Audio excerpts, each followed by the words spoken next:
Section 1. Who's driving this project? Identifying the promoter. Hey guys, let's talk about something super important. You know, when you're looking to buy a home, you hear the word promoter a lot. So, who is this person or company? Well, think of them as the captain of the ship. The promoter is the one who comes up with the idea for a real estate project.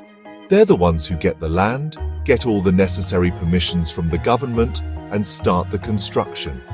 They're responsible for building the apartments, villas, or commercial spaces that they promise to sell. It's their vision and their responsibility from start to finish. They are the face of the project, the ones making the promises. Now, it's not always just one person.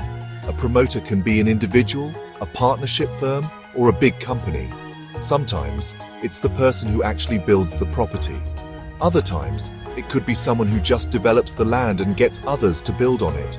The key thing to remember is that under RERA, the definition is very broad. It includes anyone who causes the construction of a building or a project consisting of apartments for the purpose of selling them to other people.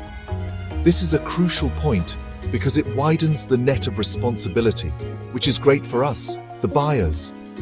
So before RERA came into the picture, it was often confusing. You might have thought the developer was the only one responsible. But what about the person who owned the land and entered into an agreement with the developer?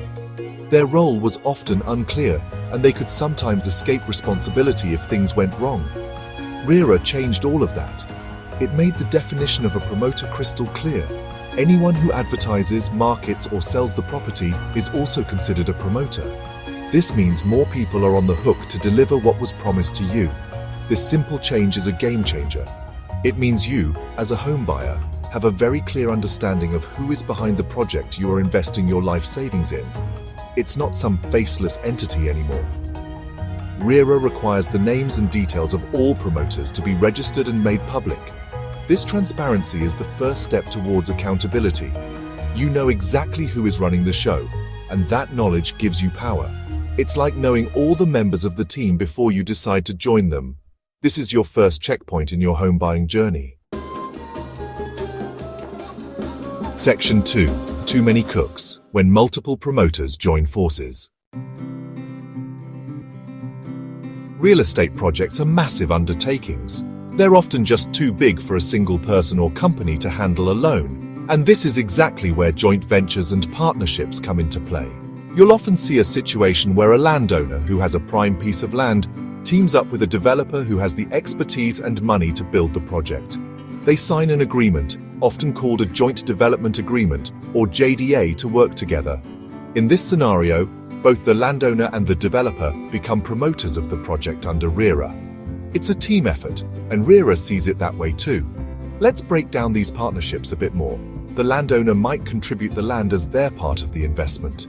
The developer brings in the architects, engineers, construction workers, and the funds needed to build the entire complex. They might agree to share the finished apartments or the profits in a certain ratio. For example, the landowner might get 30% of the apartments, and the developer gets the remaining 70%. From a buyer's perspective, you might be buying your flat from the developer's share, but the landowner is equally involved in the project's success. Both their names will be on the official RERA registration. Before RERA, this could get messy. If there was a delay or a problem with the construction quality, the developer might blame the landowner for not giving timely permissions, and the landowner might blame the developer for poor execution. As a buyer, you would be stuck in the middle, running from one person to another with no clear answer. It was a classic blame game, and the person who suffered the most was the homebuyer who had paid their hard-earned money. This lack of clear, shared responsibility was a major loophole that many took advantage of, leaving buyers helpless and frustrated. RERA stepped in to fix this exact problem. It recognized that these joint ventures are common and necessary, but it refused to let them become an excuse for avoiding responsibility. By making everyone who fits the definition a promoter, RERA tied their fates together. It doesn't matter what their internal agreement says about who is responsible for what. As far as you, the homebuyer, are concerned, they are a single unit. They are all part of the same team, and the entire team is responsible for delivering the final product to you as promised. This brings us to the most powerful rule in the RERA playbook for buyer's joint and several liability. It sounds like a complex legal term, but the idea is actually very simple and powerful. It means that all the promoters who are registered for a project are equally and individually responsible for the entire project. There is no 50-50 or 60-40 split in responsibility towards you. Each promoter is 100% liable for fulfilling all the obligations and promises made at the time of sale. This is a non-negotiable rule under the RERA Act. Let's imagine that a landowner and a developer are joint promoters. The project gets delayed by 2 years. Before RERA, you might have had to figure out whose fault it was. Was it the developer who didn't manage the construction well, or the landowner who didn't clear some legal hurdle? RERA says it doesn't matter. You don't have to play detective. Both the landowner and the developer are equally responsible for the delay. You have the right to hold both of them accountable for the delay and seek compensation from either or both of them.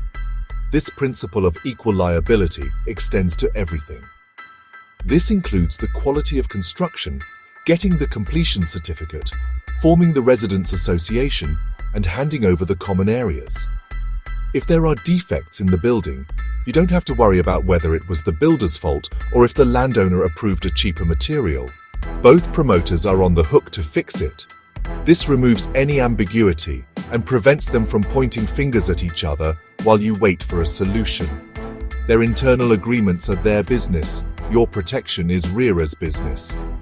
This is a fundamental shift in power. The burden of figuring out internal disputes is lifted from your shoulders and placed squarely on the promoters. They are forced to work together and sort out their issues because they know that if the project fails, they all go down together. This ensures that all promoters have a vested interest in seeing the project completed on time and as per the promised standards. It's like being in a team challenge on roadies. If one person messes up, the whole team faces the consequences. This forces them to be accountable. So, what does this all mean for you when you have a problem? It means you have a clear path to justice. If you have a complaint, be it a delay in possession, a change in the building plan without your consent, or poor construction quality, you can file a case with the RERA authority. And here's the best part. You can file the complaint against any one of the promoters, or you can name all of them in your complaint. The choice is yours. You don't have to worry about leaving someone out or choosing the right person to sue. Let's take a simple example. Suppose you bought an apartment in a project jointly promoted by landowner A and developer B. The promised swimming pool is missing. You can file a complaint with RERA against just developer B. If RERA passes an order in your favor, developer B is responsible for complying with it. Or you could file the complaint against both landowner A and developer B. This is often the smarter move, as it puts pressure on everyone involved to resolve the issue quickly. They can't escape liability by saying it wasn't their specific job. This provision is one of the strongest protections offered to homebuyers in India. It ensures that you are not left stranded if one of the promoters goes bankrupt, disappears, or simply refuses to cooperate. The other promoters are still legally bound to fulfill the project's obligations. This creates a safety net for your investment. It ensures that there will always be someone responsible who can be held accountable by the law. Your dream home doesn't turn into a nightmare because of a dispute between the partners who were supposed to build it for you. Ultimately, this knowledge is your power. Understanding that all promoters share equal liability empowers you to make informed decisions and to act decisively if things go wrong. It's not just some boring legal detail, it's a fundamental right that protects your biggest investment. RERA has transformed the real estate landscape from a buyer beware market to a more balanced and transparent one. Knowing your rights under RERA, especially about promoter liability, is essential for every single person planning to buy a home. Stay informed, stay strong.